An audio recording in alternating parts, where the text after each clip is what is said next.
3 ವರ್ಷಕ್ಕೂ ಹೆಚ್ಚು ಅಧಿಕ ಕಾಲ ಕಳೆದಿದೆ. ಅದರಲ್ಲಿ ಪ್ರಮುಖವಾದಂಥ ಗ್ಯಾರಂಟಿಯ ವಿಚಾರಗಳ ಹೆಸರಲ್ಲಿ ಗೃಹಲಕ್ಷ್ಮಿ ಅಂತಕ್ಕಂಥ ಯೋಜನೆಯ ಬಗ್ಗೆ ಕಾಂಗ್ರೆಸ್ನವರು ಕೆಲವೊಂದಷ್ಟು ಅವರ ಪ್ರಣಾಳಿಕೆಯಲ್ಲಿ ಹಿಂದೆ ಒಂದಷ್ಟು ಮಾತುಗಳನ್ನ ಕೊಟ್ಟಿದ್ದರು. ಆ ಮಾತಿನಂತೆ ಬಹುಶಃ ಒಂದು ದೊಡ್ಡ ಮಟ್ಟದ ಒಂದು ಸಂಚಲನ ಇಡೀ ರಾಜ್ಯದಲ್ಲಿ ಎಲ್ಲ ತಾಯಂದಿರುಗಳಿಗೆ ಮನೆಯ ಹೆಣ್ಮಗಳೇನಿದ್ದಾಳೆ ಅವಳಿಗೆ 2,000 ರೂಪಾಯಿ ಪ್ರತಿ ತಿಂಗಳು ಅವರ ಖಾತೆಗೆ ಜಮಾ ಮಾಡ್ತೇವೆ ಅಂತಕ್ಕಂಥದ್ದನ್ನು ಕಾಂಗ್ರೆಸ್ನವರು ಭಾಳ ಸ್ಪಷ್ಟವಾಗಿ ಅವರ ಪ್ರಣಾಳಿಕೆಯಲ್ಲಿ ತಿಳಿಸಿದರು. ಅಲ್ಲಿಂದ ಹೆಚ್ಚು ಕಮ್ಮಿ 1,28,00,000 ಜನ ಅಂದರೆ ಮಹಿಳೆಯರು ಅವರನ್ನು ಗುರುತಿಸಿ ಫಲಾನುಭವಿಗಳಾಗಿ ಅವ್ರಿಗೆ ಪ್ರತಿ ತಿಂಗಳು 2,000 ರೂಪಾಯಿ ಹಾಕ್ತೇವೆ, ಅವರ ಖಾತೆಗಳಿಗೆ ನೇರವಾಗಿ DBT ಟ್ರಾನ್ಸ್ಫರ್ ಮಾಡ್ತೇವೆ ಅಂತಕ್ಕಂಥದ್ದನ್ನ ಕಾಂಗ್ರೆಸ್ನವರು ಹೇಳಿದರು. ಇದರಲ್ಲಿ ನಮ್ದು ಯಾವುದೇ ತಕರಾರಿಲ್ಲ. ಯಾವತ್ತಿಗೂ ಕೂಡ ಜನತಾದಳ ಪಕ್ಷ ಗ್ಯಾರಂಟಿಗಳು ಕೊಡ್ತಕ್ಕಂಥ ವಿಚಾರದಲ್ಲಿ ನಮ್ದು ಯಾವುದೇ ರೀತಿ ಆಕ್ಷೇಪಣೆಗಳಿಲ್ಲ. ಆದರೆ ಇವತ್ತಿನ ಪ್ರೆಸ್ ಮೀಟು ಮಾಡ್ತಾ ಇರ್ತಕ್ಕಂಥ ಮೂಲ ಉದ್ದೇಶ ಇಷ್ಟೇ.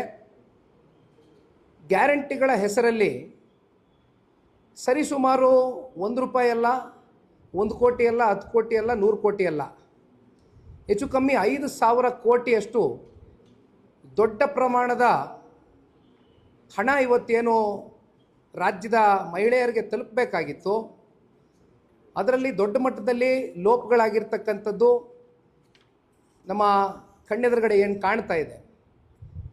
ಈ ಲೋಪದೋಷಗಳು ನಿನ್ನೆ ಮೊನ್ನೆ ಆಗಿರ್ತಕ್ಕಂಥ ವಿಚಾರ ಅಲ್ಲ. ಇದು ಎಲ್ಲ ಮಾಧ್ಯಮದ ಸ್ನೇಹಿತರು ತಮಗೂ ಗೊತ್ತಿದೆ. 1 ವರ್ಷಕ್ಕೂ ಮಿಗಿಲಾದಂಥ ಹಳೆಯ ವಿಚಾರ ಇದು.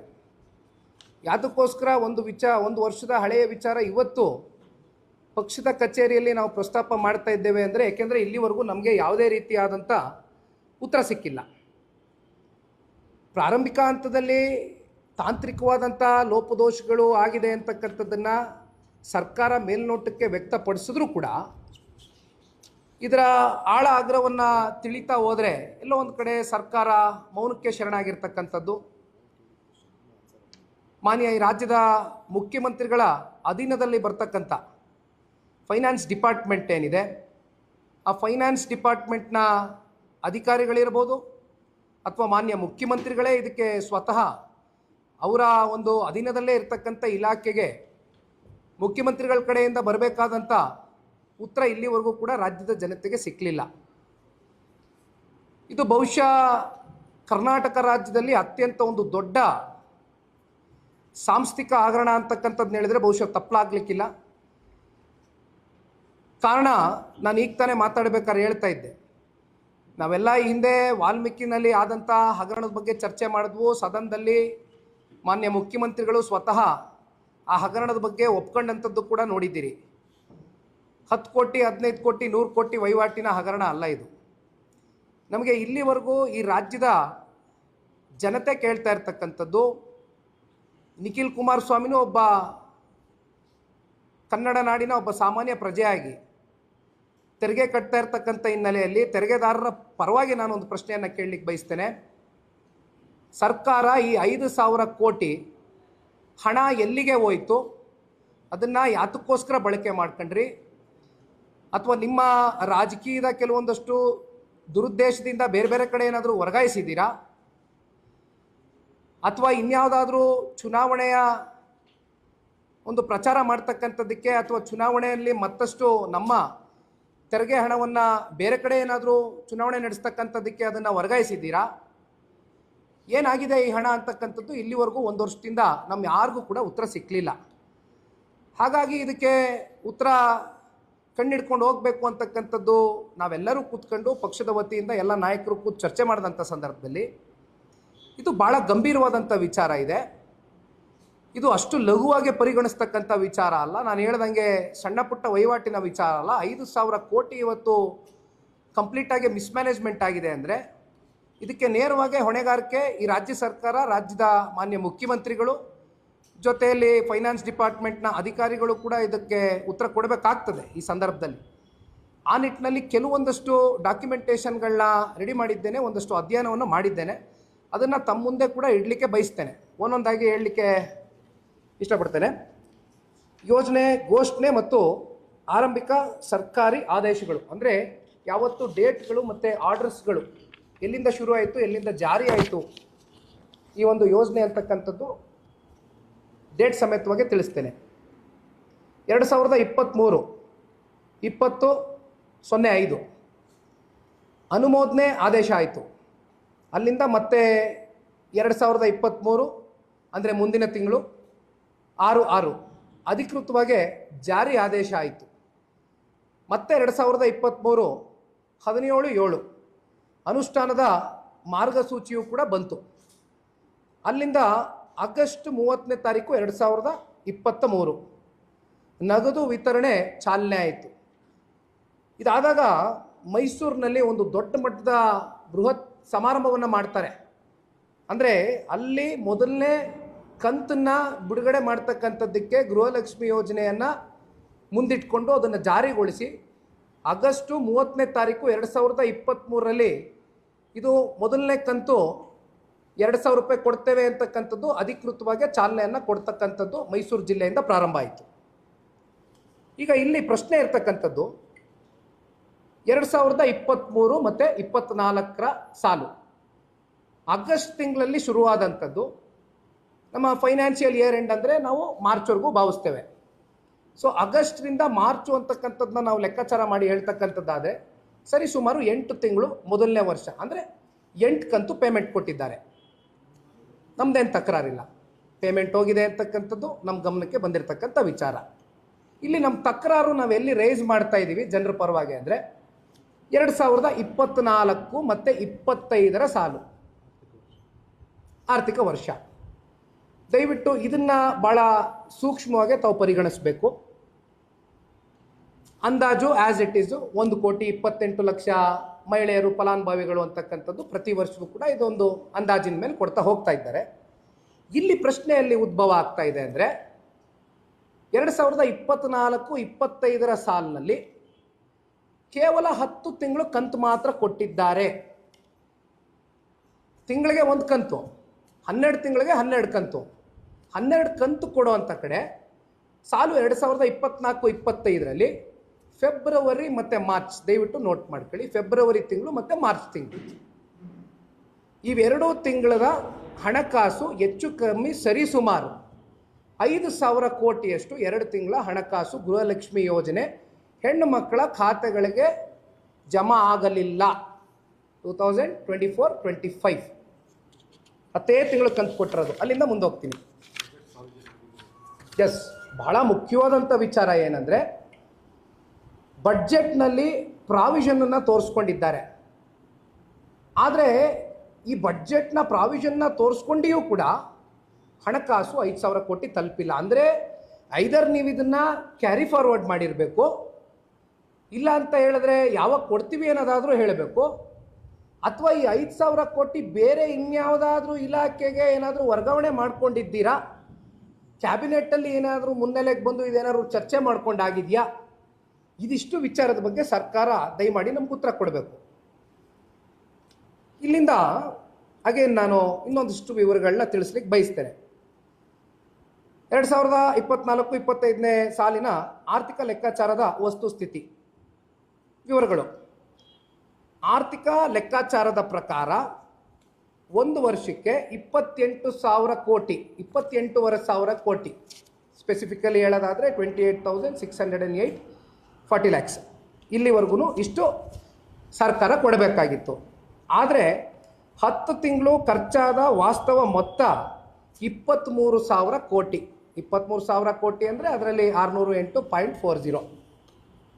ಅಂದರೆ ಎಷ್ಟೋಯ್ತು ಇಲ್ಲಿಗೆ? ನಿಮ್ಮ ಲೆಕ್ಕಾಚಾರ ನಮ್ಮ ಲೆಕ್ಕಾಚಾರದಲ್ಲಿ 5,000 ಕೋಟಿ ಮಿಸ್ ಆಯಿತು. ಎಲ್ಲೋಯ್ತು 5,000 ಕೋಟಿ? ಎಲ್ಲೋಯ್ತು? ಫೆಬ್ರವರಿ ಮಾರ್ಚ್ ತಿಂಗಳಲ್ಲಿ ಕೊಡಬೇಕಾದಂಥ 5,000 ಕೋಟಿ ಸಾಲು 2024-25ರ ಗಡಿಯಲ್ಲಿ ಅದನ್ನು ಎಲ್ಲಿ ವರ್ಗಾಯಿಸಿದ್ದೀರಿ, ಎಲ್ಲಿ ಹೋಗಿದೆ, ಎಲ್ಲಿ ಮಾಯ ಆಗಿದೆ, ಯಾರು ತಿಂದು ತೇಗಿದ್ದಾರೆ, ದಯವಿಟ್ಟು ಸರ್ಕಾರ ಇದಕ್ಕೆ ಉತ್ತರ ಕೊಡಬೇಕು ಅನ್ನೋ ಒಂದು ನಿಟ್ಟಿನಲ್ಲಿ ಪಕ್ಷದ ವತಿಯಿಂದ ಹಾಸನ ವಿಧಾನಸಭಾ ಕ್ಷೇತ್ರದ ಶಾಸಕರು ಮಾನ್ಯ ಸ್ವರೂಪ್ ಪ್ರಕಾಶ್ರವರ ಕಡೆಯಿಂದ ಚುಕ್ಕಿ ಗುರುತಲ್ಲಿದ್ದ ಪ್ರಶ್ನೆ ಸಂಖ್ಯೆ ನಂಬರು ಹೇಳ್ತೇನೆ 2053. ನಮ್ಮ ಸ್ವರೂಪ್ ಪ್ರಕಾಶ್ರವರು ಹಾಸನ ಜಿಲ್ಲೆಯ ಶಾಸಕರು ಪ್ರಶ್ನೆ ಕೇಳಿದ್ದಾರೆ. 20/8/2025 20/8/2025 ಪ್ರಶ್ನೆ ಕೇಳಿದ್ದಾರೆ. ಅವರ ಪ್ರಶ್ನೆಗೆ ದಯವಿಟ್ಟು ಇದು ನಮ್ಮ ಸ್ವರೂಪ್ ಪ್ರಕಾಶ್ ಅವರು ಕೇಳಿರ್ತಕ್ಕಂಥ ಪ್ರಶ್ನೆ 2053 ನಂಬರ್, ಪ್ರಶ್ನಾವಳಿ ನಂಬರ್.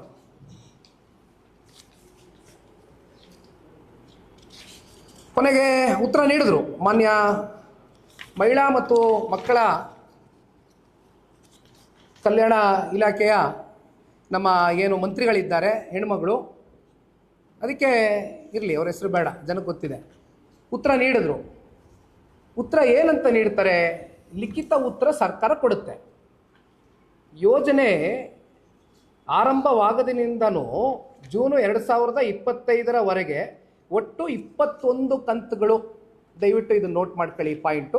ಅವ್ರ ಕಡೆಯಿಂದ ಲಿಖಿತ ಉತ್ತರ ಬಂದಿರೋದು, ಮಂತ್ರಿಗಳ ಕಡೆಯಿಂದ, ಸರ್ಕಾರದ ಕಡೆಯಿಂದ 21 ಕಂತುಗಳು ಜೂನ್ 25 ಹಣ ಬಿಡುಗಡೆ ಮಾಡಲಾಗಿದೆ ಎಂದು ಸರ್ಕಾರ ಜಿಲ್ಲಾವಾರು ಅಂಕಿ ಅಂಶಗಳು ಅನುಬಂಧ 1 ಮತ್ತು 2 ಸಮೇತ ಲಿಖಿತ ಉತ್ತರ ನೀಡಿತು. ಎಷ್ಟು? 21 ಕಂತು ಕೊಟ್ಟಿದ್ದೀವಿ ಅಂತ ಹೇಳ್ತದೆ ಸರ್ಕಾರ ಲಿಖಿತ ಉತ್ತರದಲ್ಲಿ. ಫ್ಲೋರ್ ಆಫ್ ದ ಹೌಸಲ್ಲಿ, ಎಸ್, ಫ್ಲೋರ್ ಆಫ್ ದ ಹೌಸಲ್ಲಿ. ಆದರೆ ಈ ಅಧಿಕೃತ ದಾಖಲೆಯನ್ನು ಸೂಕ್ಷ್ಮವಾಗಿ ವಿಶ್ಲೇಷಣೆ ಮಾಡಿದಾಗ ಸರ್ಕಾರದ ಅಸಲಿ ಕಳ್ಳಾಟ ಬಯಲಿಗೆ ಬರುತ್ತೆ. ಯೋಜನೆ ಆರಂಭವಾದ 2023-24 ಸಾಲಿನಲ್ಲಿ 8 ಕಂತುಗಳು ನೀಡಿದ್ದು ಸರ್ಕಾರ. Okay, we are not having any issues about it, ನಮ್ದೇನು ತಕರಾರಿಲ್ಲ. ಆ ನಂತರದ ತಕರಾರು ಇರ್ತಕ್ಕಂಥದ್ದು, ಇಶ್ಯೂ ರೇಸ್ ಆಗಿರ್ತಕ್ಕಂಥದ್ದು 2024-25 ಸಾಲಿನಲ್ಲಿ ವಿತರಿಸಿರುವುದು ಕೇವಲ 10 ತಿಂಗಳ ಕಂತು ಮಾತ್ರ. ಸೊ ಅಲ್ಲಿಗೆ ಅವ್ರು ಹೇಳಿದ್ದೇನು, 21 ತಿಂಗಳು ಕಂತು ಕೊಟ್ಟಿದ್ದೇವೆ ಅಂತಕ್ಕಂಥದ್ದು ಲಿಖಿತ ಉತ್ತರದ ಮೂಲಕ ಸರ್ಕಾರ ಕೊಟ್ಟಿರ್ತಕ್ಕಂಥ ಆನ್ಸರ್. ಬಟ್ ಆದರೆ ಇಲ್ಲಿ ಮಿಸ್ ಆಗಿರ್ತಕ್ಕಂಥ ಆ 2 ತಿಂಗಳು ಕಂತನ್ನು ಅವ್ರು ಹೇಳ್ದಿರ ಅದನ್ನು ಒಳಗಡೆನೆ ಮುಚ್ಚಿಟ್ಕೊಂಡು ಫ್ಲೋರ್ ಆಫ್ ದ ಹೌಸಲ್ಲಿ ಸದನದ ಒಳಗಡೆ ನಿಂತ್ಕೊಂಡು ಕನ್ಸರ್ನ್ಡ್ ಮಿನಿಸ್ಟರು, ಸರ್ಕಾರ ಇದು ಸುಳ್ಳನ್ನು ಹೇಳಿರ್ತಕ್ಕಂಥದ್ದು. ಬಹುಶಃ ಈ ನಾಡಿನ ಹೆಣ್ಮಕ್ಳಾಗಲಿ ತೆರಿಗೆದಾರರಾಗಲಿ ಯಾರು ಕೂಡ ಇದನ್ನು ಕ್ಷಮಿಸ್ತಕ್ಕಂಥ ಒಂದು ವಿಚಾರ ಅಲ್ಲ. ಕಾರಣ ಇದು 1 ರೂಪಾಯಿ ಅಲ್ಲ, 2 ರೂಪಾಯಿ ಅಲ್ಲ, 5,000 ಕೋಟಿಯಷ್ಟು ಮಿಸ್ಮ್ಯಾನೇಜ್ಮೆಂಟ್ ಆಗಿದೆ. It's A huge amount. ಇದಾದ ನಂತರ ಬೆಳಗಾವಿಯಲ್ಲಿ ಅಧಿವೇಶನ ನಡೆಯುತ್ತೆ, ತಮಗೆ ಗೊತ್ತಿದೆ. ಬೆಳಗಾವಿ ಅಧಿವೇಶನದಲ್ಲೂ ಕೂಡ ಇಶ್ಯೂ ರೇಸ್ ಆಗುತ್ತೆ. ಇಶ್ಯೂ ರೇಸ್ ಮಾಡಿದಂಥದ್ದು ವಿರೋಧ ಪಕ್ಷದ ನಾಯಕರು ಕೂಡ ಇದ್ದರು ಸದನದಲ್ಲಿ, ಅವರು ಕೂಡ ಚರ್ಚೆ ಮಾಡಿದ್ರು. ಅವ್ರ ಜೊತೆಯಲ್ಲಿ ನಮ್ಮ ಮಿತ್ರ ಪಕ್ಷದ ಭಾರತೀಯ ಜನತಾ ಪಾರ್ಟಿಯ ನಮ್ಮ ಮಹೇಶ್ ತೆಂಗಿನಕಾಯಿ ಅವರು, ಅವ್ರಿಗೆ ಈ ಸಂದರ್ಭದಲ್ಲಿ ನಾನು ಅಭಿನಂದನೆ ಸಲ್ಲಿಸಲಿಕ್ಕೆ ಬಯಸ್ತೇನೆ. ಅವರಲ್ಲಿ ಇದ್ದಂಥ ಕೆಲವೊಂದಷ್ಟು ರಾಜ್ಯದ ಹೆಣ್ಮಕ್ಳ ಪರವಾದಂಥ ಅನುಮಾನಗಳು ಏನು ಕಾಡ್ತಾ ಇತ್ತು, ಅವರು ಪ್ರಶ್ನೆಯನ್ನು ಕೇಳ್ತಾರೆ. ಕೊಡಿ ಅಣ್ಣ ಅವ್ರದ್ದು ಒಂದು. ಮಹೇಶ್ ತೆಂಗಿನಕಾಯಿ ಅವರು ಭಾರತೀಯ ಜನತಾ ಪಾರ್ಟಿಯ ಶಾಸಕರು. ಅವರು ನಾಡಿನ ಹೆಣ್ಮಕ್ಳ ಪರವಾಗಿ ಪ್ರಶ್ನೆ ಕೇಳ್ತಾರೆ. ಇದು ಯಾರಿಗೆ ಕೇಳ್ತಾರೆ? ಫೈನಾನ್ಸ್ ಡಿಪಾರ್ಟ್ಮೆಂಟಿಗೆ ಕೇಳ್ತಾರೆ, ACSಗೆ ಕೇಳ್ತಾರೆ. ಯಾವ ಒಂದು ಫೈನಾನ್ಸ್ ಡಿಪಾರ್ಟ್ಮೆಂಟ್ನ ಪ್ರಧಾನ ಕಾರ್ಯದರ್ಶಿಗಳಿದ್ದಾರೆ, ACSಗೆ ಪ್ರಶ್ನೆ ಕೇಳ್ತಾರೆ, ಹಲವಾರು ಪ್ರಶ್ನೆಗಳನ್ನ ಕೇಳ್ತಾರೆ. ಆ ಪ್ರಶ್ನೆ ಕೇಳಿದ್ದು ಯಾವಾಗ ಇವರು ಅಂದರೆ, ಒಂದು ನಿಮಿಷ ಅಣ್ಣ, ಡೇಟ್ ಒಂದು ನಿಮಿಷ, ಅವ್ರ ಪ್ರಶ್ನೆ ಕೇಳಿದ ಡೇಟ್ ಹೇಳಿ. ಡಿಸೆಂಬರ್ ತಿಂಗಳು 9/12/2025. ಈಗ ನಾವು ಎಲ್ಲಿ ಬಂದು ನಿಂತಿದ್ದೀವಿ? ಹೆಚ್ಚು ಕಮ್ಮಿ 5.5 ತಿಂಗಳವರೆಗೂ ನಾವು ಬಂದು ಮುಂದೆ ದಾಟಿದ್ದೀವಿ. ಪ್ರಶ್ನೆ ಯಾವಾಗ ಕೇಳಿದ್ರು? ಕಳೆದ ವರ್ಷ ಡಿಸೆಂಬರ್ ತಿಂಗಳಲ್ಲಿ ಮಹೇಶ್ ತೆಂಗಿನಕಾಯಿ ಅವರು ಪ್ರಶ್ನೆಯನ್ನು ಕೇಳ್ತಾರೆ. ಅವರ ಒಂದು ಪ್ರಶ್ನೆಗೆ, ಅವರು ಕೇಳಿದಂಥ ಪ್ರಶ್ನೆಗೆ ನಿಮ್ಮಲ್ಲಿ ಸ್ಪಷ್ಟತೆ ಇತ್ತು ಅನ್ನೋದಾದರೆ ಇದು ಪಬ್ಲಿಕ್ ಡೊಮೈನ್ನಲ್ಲಿ ಕೂಡ ರಿಲೀಸ್ ಮಾಡಬೇಕಾಗಿರ್ತಕ್ಕಂಥ ಡಾಕ್ಯುಮೆಂಟು. ನಿಮ್ಮ ಮನೆಯಲ್ಲಿ ಮುಖ್ಯಮಂತ್ರಿಗಳ ಕಚೇರಿಯಲ್ಲಿ ಕೂತ್ಕೊಂಡು ಇಟ್ಕೊಳ್ತಕ್ಕಂಥ ಡಾಕ್ಯುಮೆಂಟೇಶನ್ ಅಲ್ಲ ಇದು.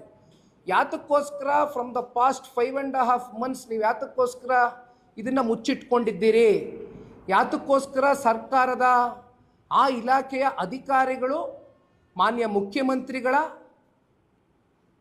ಆದಿಯಾಗಿಯೂ ನಾನು ಕೇಳ್ತಾ ಇರ್ತಕ್ಕಂಥದ್ದು, ಅಂಥದ್ದು ಏನು ನಡೆದೋಗಿದೆ ಅಂತ 5.5 ತಿಂಗಳು ನಿಮಗೆ ಸಮಯ ಬೇಕು ಉತ್ತರ ಕೊಡ್ತಕ್ಕಂಥದ್ದಕ್ಕೆ. ದಯಮಾಡಿ ನಮ್ಗೆ ವಿಚಾರ ತಿಳಿಸ್ಬೇಕು.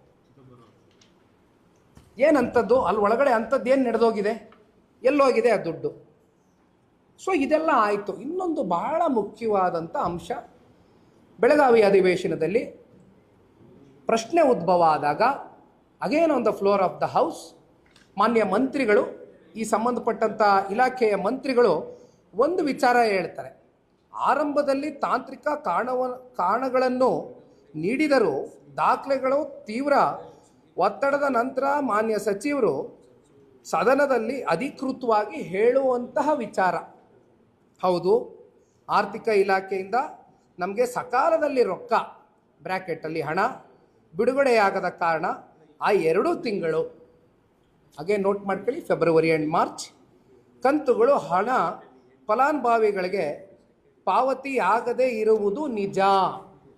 On the floor of the house ಮಾನ್ಯ ಸಚಿವರು ಆ ಹೆಣ್ಣುಮಕ್ಕಳನ್ನ ಪ್ರತಿನಿಧಿಸ್ತಾ ಇರ್ತಕ್ಕಂಥ ಆ ಮಹಾತಾಯಿ ಒಪ್ಕೊಂಡಿರ್ತಕ್ಕಂಥ ವಿಚಾರ ಇದು on the floor of the house. ಇಲ್ಲಿಂದ ಮುಂದಕ್ಕೆ ಹೋಗೋಣ. ಎಸ್, ಅಫ್ಕೋರ್ಸ್ ಆರ್ಥಿಕ ಇಲಾಖೆಗೆ ಪತ್ರ ಬರೆದ್ರು, ಅಲ್ಲಿಂದ ಇಲ್ಲಿವರೆಗೂ ಕೂಡ ಯಾವುದೇ ಉತ್ತರಗಳು ಸಿಕ್ಕಿಲ್ಲ. ಸೊ ಇಲ್ಲಿ ನೋಡೋಣ, ನಾನು ವೆರಿ ಸಿಂಪಲ್ ಆಗಿ ಕೇಳ್ತಕ್ಕಂಥ ಪ್ರಶ್ನೆ ಇಷ್ಟೇ. ಮಾನ್ಯ ಮುಖ್ಯಮಂತ್ರಿಗಳು ಈ 5,000 ಕೋಟಿ ಎಲ್ಲಿಗೆ ಹೋಗಿದೆ ಅಂತಕ್ಕಂಥದ್ದು ದಯಮಾಡಿ ಉತ್ತರವನ್ನು ಕೊಡಬೇಕು, ಲೆಕ್ಕವನ್ನು ಕೊಡಬೇಕು. ಮಾನ್ಯ ಸಿದ್ದರಾಮಣ್ಣ ಅವರೇ, ದಯವಿಟ್ಟು ನಾಡಿನ 1,28,00,000 ಜನ ಫಲಾನುಭವಿಗಳು ಮಹಿಳೆಯರು ಅಂತ ನೀವು ಗುರುತಿಸಿರ್ತಕ್ಕಂಥ ತಾಯಂದ್ರಗಳ ಪರವಾಗಿ ನಿಮಗೆ ಪ್ರಶ್ನೆಯನ್ನು ಹಾಕಲಿಕ್ಕೆ ಬಯಸ್ತೇನೆ. ತೆರಿಗೆದಾರರ ಪರವಾಗಿ ನಿಮಗೆ ಪ್ರಶ್ನೆಯನ್ನು ಕೇಳಲಿಕ್ಕೆ ಬಯಸ್ತೇನೆ. ದಯವಿಟ್ಟು ನಮ್ಮ ತೆರಿಗೆಯ ದುಡ್ಡು ಎಲ್ಲಿಗೆ ಹೋಯಿತು, ಯಾತಕ್ಕೋಸ್ಕರ ಕಳೆದ 1 ವರ್ಷ ಆದರೂ ಕೂಡ ಇಲ್ಲಿವರೆಗೂ ನೀವು ಉತ್ತರ ಕೊಡ್ತಕ್ಕಂಥದ್ದಕ್ಕೆ ನೀವಾಗಲಿ ನಿಮ್ಮ ಫೈನಾನ್ಸ್ ಡಿಪಾರ್ಟ್ಮೆಂಟ್ನ ಅಧಿಕಾರಿಗಳಾಗಲಿ ಇಲ್ಲಿಯವರೆಗೂ ಕೂಡ ಯಾಕೆ ಒಂದು ಸ್ಪಷ್ಟತೆಯನ್ನು ವ್ಯಕ್ತಪಡಿಸ್ತಾ ಇಲ್ಲ ಸಾರ್ವಜನಿಕವಾಗಿ? ಇದರ ಒಳಗಡೆ ಇರ್ತಕ್ಕಂಥ ವಿಚಾರಗಳಾದರೂ ಏನು? ಬಡ್ಜೆಟ್ನಲ್ಲಿ ನೀವು ಘೋಷಣೆ ಮಾಡಿಕೊಂಡಂಥ ಹಣವನ್ನು ನೀವು ಎಲ್ಲಿಗೆ ಹೋಯಿತು, ಅದನ್ನು ಕ್ಯಾರಿ ಫಾರ್ವರ್ಡ್ ಮಾಡ್ಕೊಂಡಿದ್ದೀರಾ, ಎಲ್ಲಿ ಮಾಯ ಆಯಿತು, ಅಥವಾ ಕೊಡೋದೇ ಇಲ್ವಾ, ಕೊಡ್ತೀರಾ, ಮುಂದಿನ ತಿಂಗಳು ಕೊಡ್ತೀರಾ, ಇಲ್ಲಿವರೆಗೂ ಯಾಕೆ ಕೊಟ್ಟಿಲ್ಲ? ಇವೆಲ್ಲ ವಿಚಾರದ ಬಗ್ಗೆ ದಯಮಾಡಿ ಸಿದ್ದರಾಮಣ್ಣ ಅವರು ನಮಗೆ ಲೆಕ್ಕ ಕೊಡಬೇಕು. ದಯಮಾಡಿ ಲೆಕ್ಕ ಕೊಡಿ ಸಿದ್ದರಾಮಣ್ಣ ಅವರೇ. ನಮ್ಮ ಪ್ರಶ್ನೆ ಇಷ್ಟೇ. ಇದರ ಮಧ್ಯೆ ಆಕ್ರೋಶಭರಿತವಾದಂಥ ನೊಂದಿರ್ತಕ್ಕಂಥ ಹೆಣ್ಮಕ್ಳು, ಆ ಹೆಣ್ಮಕ್ಳಿಗೆ ನಾನು ಅಭಿನಂದನೆ ಸಲ್ಲಿಸಬೇಕಾಗ್ತದೆ. ಒಂದು PILನ ಹಾಕಿದ್ದಾರೆ, ಹೈಕೋರ್ಟು ಆ PIL ಅಕ್ಸೆಪ್ಟ್ ಮಾಡಿದೆ. ಬಹುಶಃ ಒಂದು ರಾಜಕೀಯ ಪಕ್ಷವಾಗಿ ನಮ್ಮ ನಿಲುವು, ನಮ್ಮ ನಡೆಗಳು, ರಾಜಕೀಯವಾದಂಥ ಹೋರಾಟಗಳನ್ನ ಈ ಒಂದು ವಿಚಾರಕ್ಕೆ ಸಂಬಂಧಪಟ್ಟಂತೆ ಜನತಾದಳ ಪಕ್ಷ ಭಾಳ ಗಟ್ಟಿ ನಿಲುವಿಂದ ನಾಡಿನ ಹೆಣ್ಮಕ್ಳ ಪರವಾಗಿ, ತೆರಿಗೆದಾರರ ಪರವಾಗಿ ಮಾಡ್ತಕ್ಕಂಥದ್ರಲ್ಲಿ 2ನೇ ಪ್ರಶ್ನೆ ಎಲ್ಲ ಮಾಡ್ತೇವೆ. ಜೊತೆಯಲ್ಲಿ ಆ ನೊಂದಿರ್ತಕ್ಕಂಥ ಹೆಣ್ಮಕ್ಳು ಇವತ್ತು ಒಂದು PIL ಏನು ಹಾಕಿದ್ದಾರೆ, ಆ ಹೆಣ್ಮಕ್ಳಿಗೂ ಕೂಡ ಈ ಸಂದರ್ಭದಲ್ಲಿ ಅಭಿನಂದನೆ ಸಲ್ಲಿಸಲಿಕ್ಕೆ ಬಯಸ್ತೇನೆ. ಒಟ್ಟಾರೆಯಾಗಿ ಕಾನೂನಾತ್ಮಕವಾದಂಥ ಹೋರಾಟಕ್ಕೆ ಹೆಣ್ಮಕ್ಳು ಕೈ ಇಟ್ಟಿರ್ತಕ್ಕಂಥದ್ದು, ಕಾನೂನಿನ ಅಡಿಯಲ್ಲಿ ಬಹುಶಃ ಮುಂದೆ ಸರ್ಕಾರ ಯಾವ ರೀತಿ ಇದಕ್ಕೆ ಉತ್ತರ ಕೊಡಬೇಕು ಅಂತಕ್ಕಂಥದ್ದು ನ್ಯಾಯಾಧೀಶರು ಚಾಟಿ ಬೀಸ್ತಾರೆ ಅಂತಕ್ಕಂಥದ್ದು ನಾನು ಭಾಳ ಗಂಭೀರವಾಗಿ ನಂಬ್ಕೊಂಡಿದ್ದೇನೆ. ಹಾಗಾಗಿ ಇವತ್ತಿನ ವಿಚಾರ ಇದಾಗಿತ್ತು. 5,000 ಕೋಟಿ ಎಲ್ಲಿಗೆ ಹೋಗಿದೆ ಅಂತಕ್ಕಂಥದ್ದು ನಮಗೆ ಗೊತ್ತಿಲ್ಲ. ದಯಮಾಡಿ ಸರ್ಕಾರದ ಕಡೆಯಿಂದ ಮಾನ್ಯ ಮುಖ್ಯಮಂತ್ರಿಗಳು ತಿಳಿಸ್ಬೇಕು, ಅಥವಾ ಫೈನಾನ್ಸ್ ಡಿಪಾರ್ಟ್ಮೆಂಟ್ನ ಅಧಿಕಾರಿಗಳು ಕೂಡ ನಮ್ಮ ಮಿತ್ರ ಪಕ್ಷದ ಶಾಸಕರು ಕೇಳಿರ್ತಕ್ಕಂಥ ಪ್ರಶ್ನೆಗೆ ಇನ್ನೂ ಕೂಡ 5.5 ತಿಂಗಳಿಂದ ಉತ್ತರ ಸಿಕ್ಕಿಲ್ಲ. ಸ್ವರೂಪ್ರವರು ಕೇಳಿರ್ತಕ್ಕಂಥ ಪ್ರಶ್ನೆಗೆ ತಪ್ಪುತ್ತರ ಸಿಕ್ಕಿದೆ. ಆದರೆ ನಿಜವಾಗ್ಲೂ ಇಲ್ಲಿ ನಡೆದಿರ್ತಕ್ಕಂಥ ವಾಸ್ತವ ಸ್ಥಿತಿ ಏನಿದೆ ಅಂತಕ್ಕಂಥದ್ದನ್ನು ದಯಮಾಡಿ ಕನ್ನಡ ನಾಡಿನ ಜನತೆಗೆ ತಿಳಿಸಿ, ವಿಶೇಷವಾಗಿ ನಮ್ಮ ತಾಯಂದ್ರಿಗೆ ತಿಳಿಸ್ಬೇಕು ಅಂತಕ್ಕಂಥದ್ದು ಈ ಸಂದರ್ಭದಲ್ಲಿ ಪಕ್ಷದ ಕಡೆಯಿಂದ ನಾವೆಲ್ಲರೂ ಕೂಡ ಭಾಳ ಗಂಭೀರವಾಗಿ ಒತ್ತಡವನ್ನು ಹಾಕಲಿಕ್ಕೆ ಬಯಸ್ತೇವೆ. ಹೇಳಿದ್ನಲ್ಲಣ್ಣ, ಅದೇದೋ 150, 189 ಅಂದರೆ ಇಲ್ಲಿ 5,000 ಕೋಟಿ, ಅದಕ್ಕೆ ಹೇಳ್ತಾ ಇರೋದು. ಇದ್ರ ಪ್ರಮಾಣ ನಾವು ಲೆಕ್ಕ ಮಾಡೋಕ್ಕೆ ಆಗಲ್ಲ.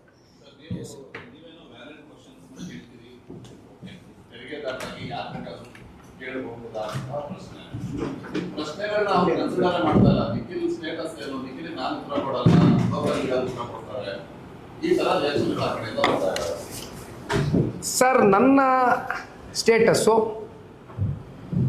ಕರ್ನಾಟಕದಲ್ಲಿ ಹುಟ್ಟಿರ್ತಕ್ಕಂಥ ಹುಡುಗ, ಕನ್ನಡದ ನೆಲ ಜಲ ಭಾಷೆಯ ಬಗ್ಗೆ ಅತಿಯಾದಂಥ ಅಭಿಮಾನ ಇಟ್ಕೊಂಡಿರ್ತಕ್ಕಂಥ ಹುಡುಗ, ಸರ್ಕಾರಕ್ಕೆ ತೆರಿಗೆ ಮೂಲದಲ್ಲಿ ತೆರಿಗೆನೂ ಕೂಡ ಕಟ್ತಾ ಇರ್ತಕ್ಕಂಥ ಹುಡುಗ. ನನ್ನ ಸ್ಟೇಟಸ್ ಇಷ್ಟೇ, ಕನ್ನಡ ನಾಡಿನಲ್ಲಿ ಹುಟ್ಟಿದ್ದೀನಿ, ಕನ್ನಡ ನಾಡಿನ ಜನತೆಯ ಪರವಾಗಿ ಅವ್ರದ್ದು ಯಾವುದೇ ಸಮಸ್ಯೆಗಳಿರಲಿ, ಸಂಕಷ್ಟಗಳಿರಲಿ, ಸರ್ಕಾರಗಳು ಮಾಡ್ತಕ್ಕಂಥ ಯಾವುದೇ ಹಗರಣಗಳಿರಲಿ, ತಪ್ಪುಗಳಿರಲಿ, ಇವೆಲ್ಲವೂ ಕೂಡ ಎತ್ತಿಡಿತಕ್ಕಂಥದ್ದಕ್ಕೆ ಒಬ್ಬ ಕನ್ನಡ ನಾಡಿನ ಸಾಮಾನ್ಯ ಪ್ರಜೆಯಾಗಿ ಬ್ರ್ಯಾಕೆಟಲ್ಲಿ ಕಾಮನ್ ಮ್ಯಾನ್ ಆಗಿ ಕೇಳಲಿಕ್ಕೆ ಬಯಸ್ತೇನೆ. ದಯವಿಟ್ಟು ಕಾಮನ್ ಮ್ಯಾನ್ಗೂ ಉತ್ತರ ಕೊಡಬೇಕಾಗ್ತದೆ. ಕಾಮನ್ ಮ್ಯಾನ್ಗೆ ಉತ್ತರ ಕೊಡಬೇಕಾಗಿರೋದು ನೀವು. ಕಾಮನ್ ಮ್ಯಾನು ನಿಮ್ಮನ್ನು CM, DCM 136 ಶಾಸಕರನ್ನ ಗೆಲ್ಲಿಸ್ತಕ್ಕಂಥದ್ದಕ್ಕೆ ಇದೇ ಕನ್ನಡ ನಾಡಿನ 7 ಕೋಟಿ ಕನ್ನಡಿಗರ ಒಂದು ಆಶೀರ್ವಾದ ಇತ್ತು. ಹಾಗಾಗಿ ನಾನು ಅವ್ರ ಪರವಾಗಿ ಒಬ್ಬ ಕಾಮನ್ ಮ್ಯಾನ್ ಆಗಿ ಕೇಳ್ತಾ ಇದ್ದೀನಿ. This is my status sir.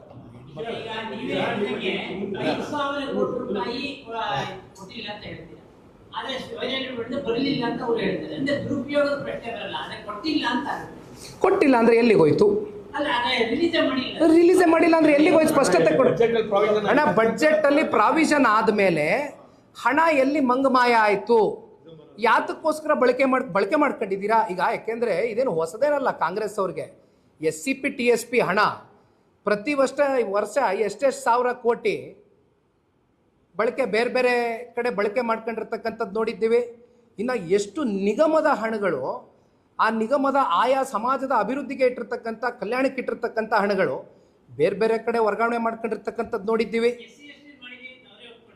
ಒಪ್ಕೊಂಡಿದಾರಲ್ಲ, ಅದೇ ರೀತಿ ಇದನ್ನು ಏನು ಮಾಡಿದ್ದೀರಾ ಅಂತ ದಯವಿಟ್ಟು ಜನರ ಮುಂದೆ ಇಡಿ, ಒಪ್ಕೊಳ್ಳಿ. ಎಲ್ಲೋಗಿದೆ ದುಡ್ಡು ಕೊಡ್ತೀರಾ? ಬಡ್ಜೆಟ್ ಪ್ರಾವಿಷನ್ ಆದಮೇಲೂ ಕೂಡ ಯಾಕೆ ದುಡ್ಡು ಕೊಟ್ಟಿಲ್ಲ? ದುಡ್ಡು ಎಲ್ಲಿಗೋಯ್ತು? ಮುಂದೇನಾದ್ರು ಕೊಡ್ತೀರಾ? ಇನ್ನೊಂದು 2 ತಿಂಗಳು ಬಿಟ್ಕೊಂಡು ಕೊಡ್ತೀರಾ? ಫೆಬ್ರವರಿ ಮಾರ್ಚ್ 2024-25 ಸಾಲ ದುಡ್ಡು ಎಲ್ಲೋಯ್ತು? ಇಷ್ಟೇ ಪಾಯಿಂಟ್. ಲೆಕ್ಕ ಕೊಡಿ ಸಿದ್ದರಾಮಯ್ಯ.